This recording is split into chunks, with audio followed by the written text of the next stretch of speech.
Hello friends, இன்னைக்கு டே 13 art 13. இன்னைக்கு நம்ம ட்ரா பண்ண போகிறது ரொம்ப இன்ஸ்பைரிங் பர்சன், ரொம்பவே பாப்புலரான பர்சன். வாங்க யாருன்னு பார்க்கலாம். இவங்க பேர் முனிபா மசாரி. நிறைய பேருக்கு இவங்களை தெரிஞ்சிருக்கும். இவங்க ரொம்ப அழகாக இருக்காங்கல்ல, பட் இவங்களோட வாழ்க்கை ரொம்ப அழகானதல்ல.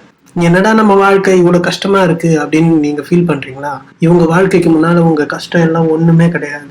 இவங்க பள்ளி படிப்பு முடிச்சதுக்கப்புறம் ஓவியம் தீட்டுறது தான் அவங்களுக்கு பிடிக்கும். ஸோ ஃபைன் ஆர்ட்ஸ் சூஸ் பண்ணுறாங்க. கல்லூரி படிப்பு போயிட்டு இருக்காங்க. அப்போ ஒரு நாள் அவங்க அப்பா கூப்பிட்டு, நான் ஒரு மாப்பிள்ளைய பார்த்துருக்கேன், நீ கல்யாணம் பண்ணிக்கலாம் அப்படின்னு சொல்கிறாங்க. அப்பா சொல்லிட்டாரு, சரி நம்ம திருமணம் பண்ணிக்கலாம் அப்படின்னு சொல்லி கல்லூரி படிப்பை அப்படியே விட்டுட்டு இவங்க திருமணமும் பண்ணிக்கிறாங்க.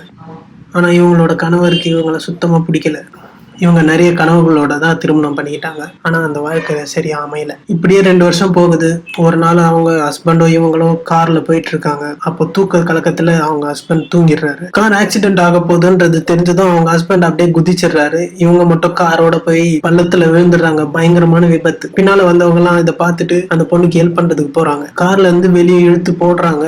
ஆக்சிடென்ட் ஆனது பாத்தீங்கன்னா சிட்டிக்கு ரொம்ப அவுட்டர். ஸோ அங்க இருந்து ஹாஸ்பிட்டல் ரொம்ப தூரம். ஆம்புலன்ஸ் எல்லாம் வராதுன்னு தெரிஞ்சதும் சரி நம்ம ஜீப்ல கொண்டு போலான்னு சொல்லி ஜீப்ல தூக்கி போட்டுன்னு கிளம்புறாங்க. 3 hours டிராவலுக்கு அப்புறம் ஒரு ஹாஸ்பிட்டல் பாக்குறாங்க. ஆனா அங்க அவங்களுக்கான சிகிச்சை தர முடியாது அப்படின்னு சொல்லிடுறாங்க. சோ அப்படியே நெக்ஸ்ட் ஹாஸ்பிட்டல் போறாங்க. அங்கேயும் இதே பதில் தான் சொல்றாங்க. 3வது ஒரு ஹாஸ்பிட்டல் போறாங்க. அங்க இவங்களை அட்மிட் பண்ணிக்கிறாங்க. அவங்க பாக்குறாங்க மேக்சிமம் இம்பார்ட்டன்ட் போன்ஸ் எல்லாமே பிராக்சர் ஆயிருக்கு. ஸோ உடனே ராட் வச்சு ஆப்ரேஷனை ஸ்டார்ட் பண்றாங்க. அவங்களுக்கு கான்சியஸ் வந்த உடனே டாக்டர்ஸ் வந்து சொல்ற விஷயம் என்னன்னா, உங்க கையில மணிக்கட்டு ரொம்ப பிராக்சர் ஆயிருக்கு. ஸோ இனிமே உங்களால பெயிண்டிங் பண்ண முடியாதுன்னு சொல்லிடுறாங்க. உங்க ஸ்பைனல் கார்ட்லயும் பயங்கரமான ஃப்ராக்சர்ஸ் ஏற்பட்டதால உங்களால இனிமே நடக்க முடியாதுன்னு சொல்லிடுறாங்க. உங்க சிறுநீரக குழாயிலையும் ரொம்ப பெரிய டேமேஜ். அதனால நீங்க இனிமே யூரினரி பேக் இல்லாம வெளியே போக முடியாதுன்னு சொல்லிடுறாங்க. இது எல்லாத்தையும் விட இனிமே உங்களால தாய்மை அடையவே முடியாது, உங்களோட கர்ப்பப்பையும் எடுத்துட்டோம் அப்படின்னு சொன்னதும் உடஞ்சே போயிடுறாங்க. இதுக்கு மேல நான் எதுக்கு உயிரோட இருக்கணும்ட்டு ரொம்ப அழறாங்க.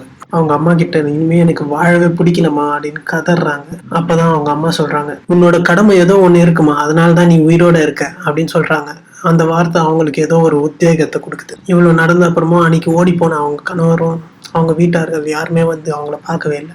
டைவர்ஸ் கேட்டு அவங்க ஹஸ்பண்ட் நோட்டீஸ் அனுப்புறாரு. இதுக்கு மேலேயும் பிடிக்காத இந்த வாழ்க்கையை இறுக்கி பிடிச்சிக்கிட்டு என்ன பண்ண போறோம் அப்படின்னு சொல்லி இவங்க டைவர்ஸும் கொடுத்துட்றாங்க. தென் அவங்களுக்கு அந்த ஹாஸ்பிட்டல் அட்மாஸ்பியர் சுத்தமா பிடிக்கவே இல்லை. சுத்தியும் ஒயிட். ஸோ அவங்க அண்ணன் கிட்ட சொல்றாங்க, எனக்கு கலர்ஸ் வாங்கிட்டு வந்து கொடுன்னு சொல்லி அங்கேயே அவங்க டிராயிங் பண்ண ஸ்டார்ட் பண்றாங்க. வீட்டுக்கு கிளம்பலான்னு சொல்றாங்க. டாக்டர்ஸ் எல்லாம் உங்களுக்கு வச்சிருக்க ராட் எல்லாம் செட் ஆகணும்னா 2 years ஆகும்னு அட்வைஸ் பண்ணி அனுப்புறாங்க. ஸோ வீட்டுக்கு வந்து 2.5 years கம்ப்ளீட் பெட் ரெஸ்ட் இருக்காங்க. தென் இப்படியே நம்ம முடங்கி கிடக்கூடாதுன்னு டிசைட் பண்றாங்க. அவங்க ஹஸ்பண்டோட 2வது திருமணத்துக்கு வாழ்த்துக்கள் தெரிவிச்சு கிரீட்டிங் கார்டு அனுப்புறாங்க. தென் குழந்தை தானே பிறக்காது, நான் தத்தெடுக்கலாம்னு சொல்லி தத்துவம் எடுக்கிறாங்க. இவங்களுக்கு வந்து தடைகள் எல்லாம் படிக்கட்டுகளா மாத்தி இப்ப singer, anchor, motivational speaker and இவங்க தான் வேர்ல்ட்ஸ் ஃபர்ஸ்ட் வீல் சேர் மாடலும் கூட. She is the iron lady of Pakistani government. Yes, இவங்க நேஷனல் அம்பாசிடர் ஆஃப் பாகிஸ்தான். இவங்களை ஊனம்னு சொன்னவங்க முன்னாடி எல்லாம் நான் ஊனம் கிடையாது, நான் ஒரு மாற்றுத்திறனாளின்ட்டு நிரூபிச்சு காமிச்சிட்டாங்க. இவங்களோட லைஃப் உங்களுக்கு எல்லாம் ஒரு இன்ஸ்பைரிங்கா இருக்கணும்ட்டு தான் இந்த ஸ்டோரி சொன்னேன். தேங்க்யூ.